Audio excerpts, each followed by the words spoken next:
Thanksgiving is just days away, and there's a lot of prep that goes into the big meal. I'm learning. All right, there's a lot of misinformation also when it comes to Thanksgiving as well. Joining us this morning to bust some myths is our 9 News health expert, Dr. Payal Kohli. Dr. Kohli, good morning. Good morning. All right, so let's get into it. Are you supposed to skip breakfast? Okay, so this is an absolute no-no because people think you skip breakfast because you're preparing your stomach for all Saving the calories. room. Right. Yeah. Exactly. But think about if you're running a marathon, if you're running the turkey trot, are you going to stop training right before you do it? And in fact, what skipping breakfast does is it makes you hungrier later.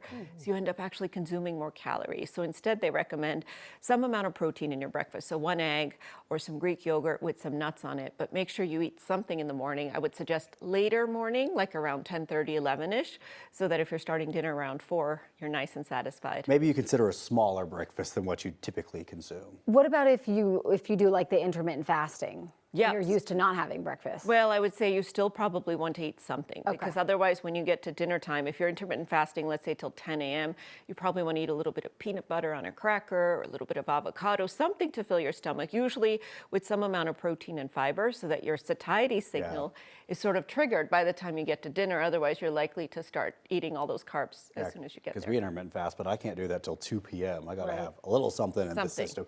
Okay, I think this may be the biggest myth of all that I hear. Turkey has tryptophan, which makes you sleepy. If you eat any kind of turkey, you're going to want to take that nap. True or false? So it does make you sleepy, but not because of the tryptophan. So this is a fiction. People think, oh, it's the tryptophan because that gets converted to serotonin and gives off melatonin, which is that sleep hormone. Yeah. And that's what makes you sleepy. Wrong.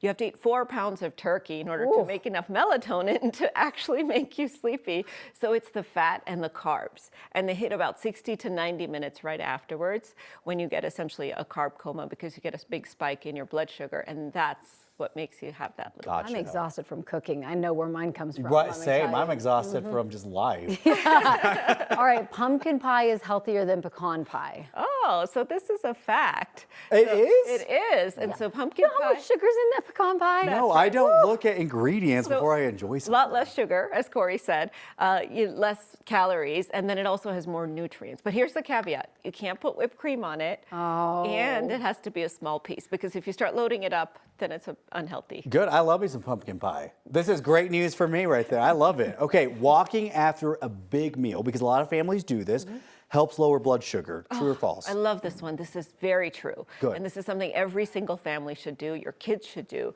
So if you walk about 30 to 60 minutes after you eat, especially after a big meal like Thanksgiving, it could be a walk to the mailbox, to the park. It doesn't have to be exercise. It changes My the way. mailbox is attached to my front door, so that's not a little very long farther. walk. So you have to do about 10 rounds, maybe. But essentially what it does is it makes your insulin work better, and it changes the way the body metabolizes sugar because your muscles get activated. So they start to take up some of that sugar. So it's one of the healthiest things you can do, not just on Thanksgiving, but really most days of the week. You should be walking for a few minutes after you eat. Helps to digest the food. So what I recommend is you have, your appetizers, you have your dinner, then you take a break, you go for that little walk, then you come back for that pumpkin pie without whipped cream. We always go on a walk afterwards to see the Christmas lights. It's kind of our way to love get that. out of the Thank house. goodness that Good people tradition. decorated early, huh? Okay. Thank you very much. We'll be right back.